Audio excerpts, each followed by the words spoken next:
We are back. It's the Joe Holka Show presented by PrizePicks. Week 1 tournament plays of the week, position by position. These are guys that might go overlooked in DraftKings GPPs, but can help us get to the top of the DFS leaderboards. Let's start with the quarterback position and Geno Smith, 6,100. Let's talk through your favorite quarterback GPP play here, Hodge. Yeah, look, so when I was taking a look at what I think the field is going to do, I definitely think that Kenneth Walker is going to come in, I don't know, 15, 20% around the industry. Maybe he gets steamed down a little bit after we get more people discussing plays. I think a lot of the times, like, ownership for week 1 tends to be pretty flat, and then we'll start to condense like Saturday night, Sunday morning. But yeah, I think it's kind of easy. I mean, Geno looks to come in under 5%. DK is an easy stacking option at 10%. Seattle has an excellent implied team total, 26 points. The Rams were horrible at generating pressure last year. And I don't always want to just like take last year and immediately apply it, but I don't think they made a ton of changes in the offseason. So like Seattle was 8th in pass rate over expectation and 10th in explosive pass play. So like, it just kind of adds up. It's a really good implied team total.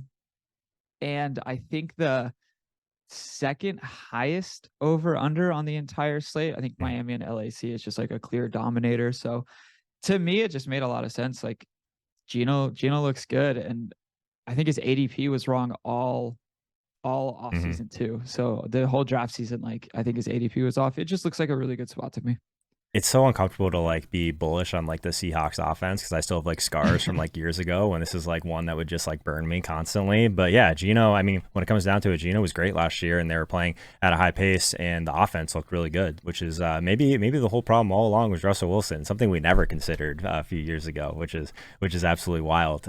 So if you did want to pay up, we talked a little bit about Lamar Jackson, also with Jake in the Locks of the Week segments. Check out that video if you want to hear a little bit more about Lamar. But let's move on to the running back position. Raheem Mostert, 5,400. This is one of the ones that I think that people are probably going to find their way to in roster construction, but I still really like it, especially if this ownership holds.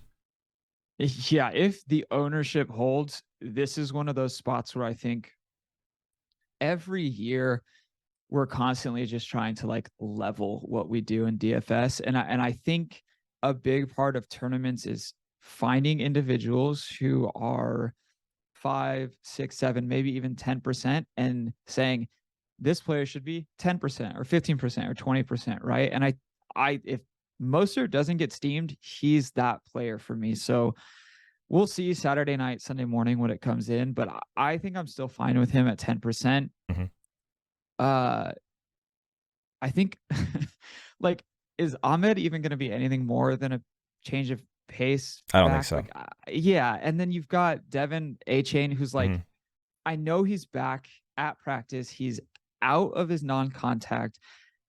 But to me, there's just this part, and like maybe this is hand in the dirt, like non-Sims bro, Opto bro take here, but are they really gonna rely on like how many touches are they gonna give this kid? So like I'm thinking 70% of the snaps for the running back touches for Mostert, and like at 4, that seems really great. So I want to take on the ambiguity in the backfield. I think this is week 1 is the time where we just embrace some of the ambiguity, take it on. And the Chargers were 26 in adjusted fantasy points allowed to running backs last year. So his ownership seems so off to me. So I was like, this is a smash at 8%, even at 10%, like give it to me. I think this game obviously is going to be extremely popular. Tyreek Hill, like if you're going to put him in, it feels just weird to me just to put Mostert and Tyreek Hill on the same roster. You might end up seeing that in some game stacks, but even just like the texture of your lineup changes pretty significantly if you aren't going to go with one of the passing games on this. So I really like the Mostert call quite a bit. I guess this game, like how are you, I guess this is a little bit off the board, but how are you approaching this game? Because I think this is going to be the thing that people are talking about the most. Even like Waddle looks like he's coming in like around 11%. I could see that climbing a little bit as the week goes on. And then even on the other side, like the Chargers, like it's pretty easy to play Justin Herbert because he's a little bit cheaper than Lamar. Austin Eckler probably going to hover around 15 to 20%. Like if you want to go the passing game of the Chargers, I think that would make some sense. We talked about Big Mike a little bit in Jake's segment as well. But how are you approaching this game? Because I think that's a big part of like decisions people are making in GPPs right now. Yeah, I really like this game, and I think using one-off pieces of it is how I will start building my lineups in things like the power sweep, the spy, some of the 1K entries, maybe 5K, and like the bigger spy. But like, I'm not entirely sure I'll have onslaughts here on either team. At least that's what it's been looking like as I've started to do early lineups and just had time to tinker. I'm usually a big like do it all Saturday night and then at like 5 a.m. Sunday morning once I have all the information. But with it being week one, I've started to build, and I'm not onslaughting either side of this, but yeah, we'll talk about Mike here in a second. Yeah. Sounds like Jake was on him too. Well, let's get to Mike Williams. So I'm just staring at his PrizePicks right now because if anyone hasn't seen it, I'm sure you've seen it on screen. We have a free square on PrizePicks this week. So if Dak Prescott throws for 1 passing yard, you win, which seems pretty good. The Mike Williams stuff looks pretty interesting as well at 58.5. So if you want to pair that together, better use the code Holka, get your free $100 bet. But Mike Williams is kind of interesting. What are your thoughts on him this week? I know he's on your list at 5,700. I'm hoping he doesn't get steamed up, but he still seems like a great play. Yeah, to me, he once again it feels like an individual who will probably catch a little bit of steam, but I still think it's okay. It's the highest total. The Chargers have an excellent implied team total. They are the at-home favorite at -3. Miami ranked 4th in explosive plays last year when Tua was under center. I want to be very, very clear. They were 4th in explosive pass plays as long as Tua was under center. There's no Jalen on the other side. And like, I'm not a big wide receiver cornerback matchup, but it's not a negative that he's not right there, and that he's on the IR. So I think that's great. And the Chargers were 3rd in pace in 2023. I just like wheels up for Mike Williams. He is one of my most owned, players in best ball. I just, once again, thought his ADP was, I think he takes a jump to like the 3rd round next year in ADP. I expect him to go closer to 12 to 15%. And that's in like large field stuff like the slant and the milli maker, but it's difficult for me to not click him at $5,700. He makes too much sense. I'm with you. If you had an extra, I don't know, 800 or so, Calvin Ridley is another guy that you wanted to chat about today. He's someone that I think people just want to see it again. I'm not sure why. We saw it a little bit in preseason, obviously all the stuff going on Twitter and on him looking great, but 6,500, we might be laughing at this price tag in a couple of weeks, right? Yeah, that's exactly kind of what I wrote down was like, I genuinely think he's going to see a price hike in week 2. And I think embracing the uncertainty, right? Like you're saying, and I just said this with Raheem, but it's the same thing here. People want to see it again. Well, why? Let's be early. And if we're wrong, like, okay, we were wrong at 6,500. It's not like we're wrong at 8,500 or something ridiculous, right? So the total is low, but the Jags have a 25-point implied team total. So that's super healthy. And also, for what it's worth, I think it was after their bye, which I think the Jags had a late bye last week or last year, but like their last 6 or 7 games, they pushed the pace. They were inside the top 10 in situation neutral pace and inside the top 10 in pass rate. So like, I just think I want to be ahead of the price hike. I think I want to me, it just makes sense, man. $6,500 and his ownership is like, I think nothing. Let me double check what the industry has it as, but it was very, very. See what Ridley's at. 5%. Oh yeah. He's another 5% player. That's a smash to me. I'm in on that. And I don't think he's one that's going to catch steam, unlike some of the other players that we've discussed. Let's circle back to running back quickly because I skipped over right at one of your guys. If you wanted to pay up for CMC, you can definitely make it work from a price perspective. But Bijan, I was looking at him on PrizePicks as well, so I think we're aligned on that. 67.5 rushing yards for him. This is just another guy that if you were paying attention on Twitter at all, he was basically just all over your timeline for the majority of the offseason, but for good reason, right? So let's talk about Bijan for a second. I like him on PrizePicks. I'm with you there, but it sounds like you like him on DraftKings as well. Yeah, definitely. So I think the biggest thing here for me is, and I also like him on PrizePicks. We'll discuss in a second. The biggest thing here for me is 3 running backs in that backfield, and I don't think CPAT is going to play. Is some of the news that I'm hearing, or if he does, I don't think it matters. And like, look, I just over under 20.5 touches. Like I don't know if PrizePick has his touches up. I'm just picking a random line out of my head here, but like if I were to give you the over under for 20.5 touches, what are you taking for Bijan in week 1? Yeah, probably over. Yeah, I'm with you. Yeah. So like to me, it just makes so much sense. Sub 10%.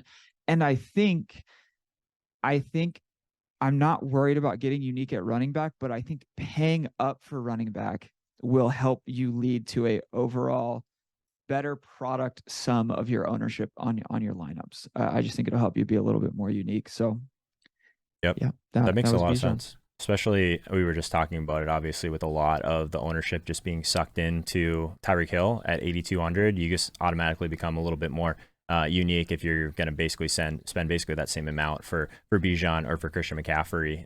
I like that quite a bit. Even just looking, just like sometimes it's as simple as just like looking at who are some of the higher ceiling plays on the slate that people are ignoring, and like those are some of the guys that make a lot of sense in tournaments. So I'm in on that. Do you want to touch on Bijan from a PrizePicks perspective quick? I know I'm jumping around a little bit, but since we're here.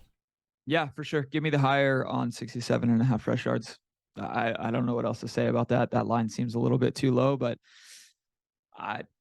based off projections and to me, I just give me the higher at 67.5. Hopefully it's still on the board by the time this Yeah, goes hopefully. out. I did add in a Big Mike, more than 58.5 receiving yards for us as well, and then dropped in that Dak Prescott over 1 passing yard.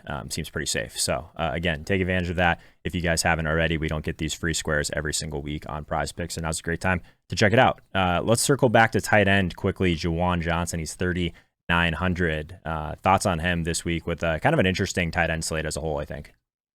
Yeah, definitely an interesting tight end slate. When I'm looking at some ownership, it seems relatively flat. Once again, we're discussing this on a Friday, so we'll see what happens Saturday and Sunday. But to me, like, give me a home favorite and an individual who's running a decent amount of routes. And taking a look at Juwan Johnson, you've got a 3-point home favorite.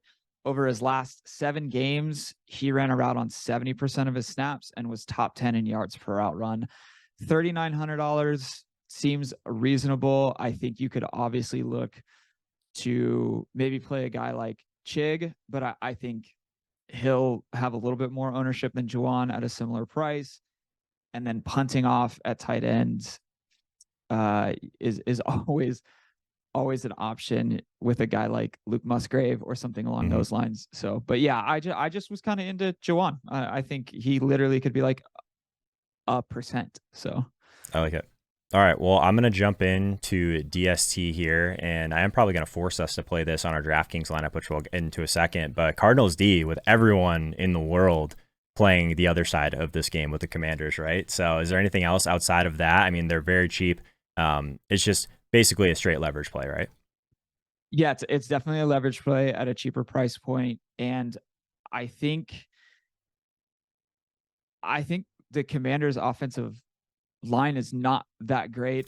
I'm not like this offensive line specialist, but Pat Thorman, good friend is, and he has them going into the season. He had them ranked like bottom 10, basically. So to me, that's what I'm looking for. However, the Cardinals were not great at generating, pressure either. So it's not like we're getting this mismatch, but it's just a leverage play. And, the fact that you're making me even pick a defense rather than just crank up the variance and flip a coin, I got to go with something here. And Arizona just seemed to make sense. I'm with you. We don't need to spend any more time there, but I am curious, your week 1 bet that you wanted to tell the people about is in this game as well. So if you want to touch on that quickly, go for it. It's kind of the other side of this game, but you're a big teaser guy. I always forget that. So go ahead. Yeah, look, I think sides and totals are so difficult. You better feel like you have a really strong edge or have a great sim or model or whatever it is. But to me, I still think there's some value in teasers. That's why books limit really great bettors at the teasers. So yeah, I've got teasing Commanders down to -1. I've got Pittsburgh teased up to 8.5 and the Browns teased up to 8.5 as well. That came out with some plus expected value in a tool that I use. And so I said, why not? You could obviously knock either one of them off and just do a 2-leg teaser. You'll get that for like minus 120 rather than the plus 150, 155 that you would normally get for a 3-leg.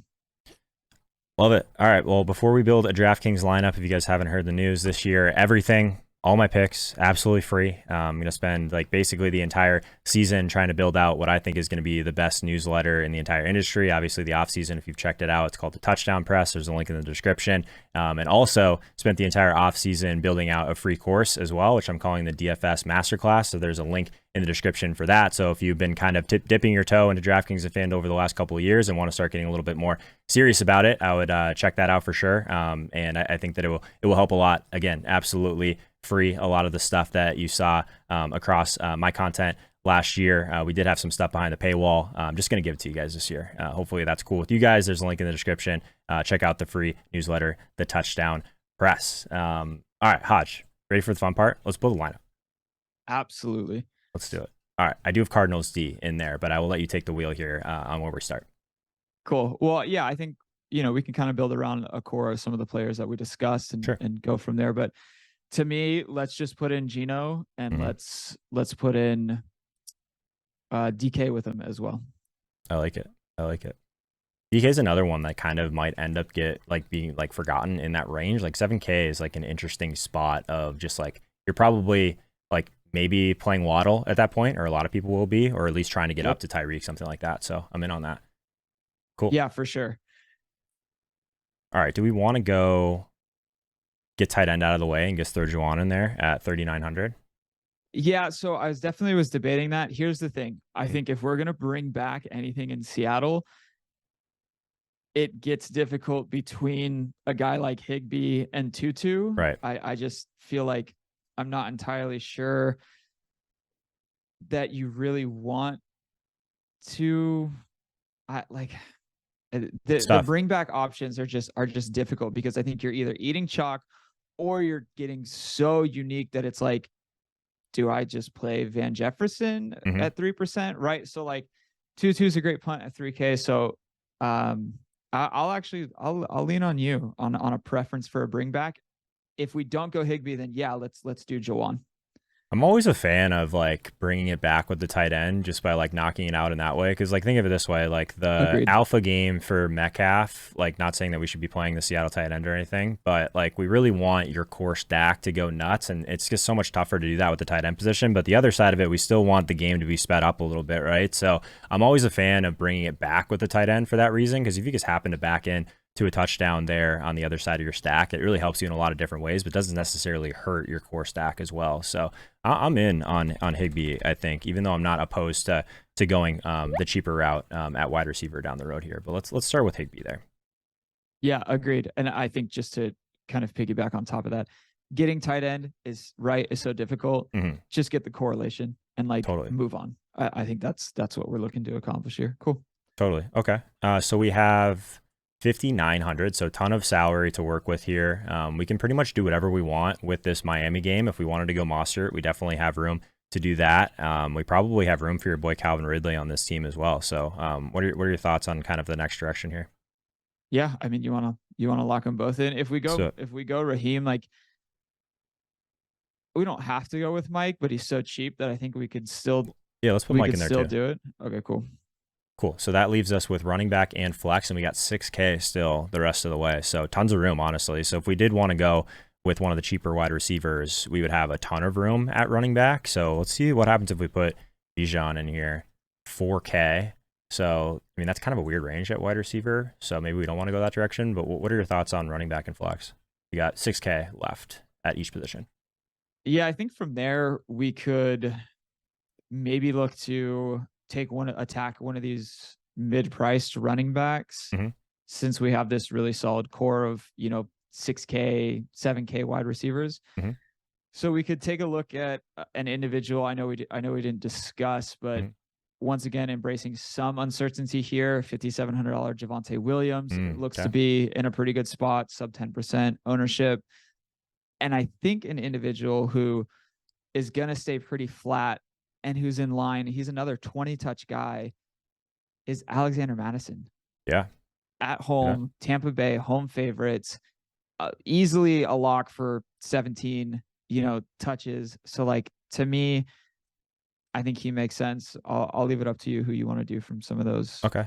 mid-range. So if we do Javonte, it puts us in kind of a weird range unless we wanted to go with like something like DJ Moore. But if we went up to Madison, let's see what it leaves us with here. He's 6,500, leaves us with 5,500 left. So then that gets us to a range of London, Bateman, Kirk. It's Rashad White. If we wanted to go Madison and White together, I don't know how I necessarily feel about that. I think I might prefer the Javonte route. So if we put Javonte in there, do you have any preference on this last guy in? So we got Evans, Aaron Jones, Mark Andrews, Pittman, Akers, DJ Moore, kind of that range. I'm gonna, as the guest of the show, You get final say. That's the whole reason you're here. It's yeah, your lineup. I want to put Madison in. Okay. Let's jam over him in. Javonte, and I want to play Drake London instead of and maybe just move away from a slight Bijan ownership, bull run that we might get if he gets steamed up to like 15%. Dude, I have so many scars from Drake London last year that I think I just like skipped right over him.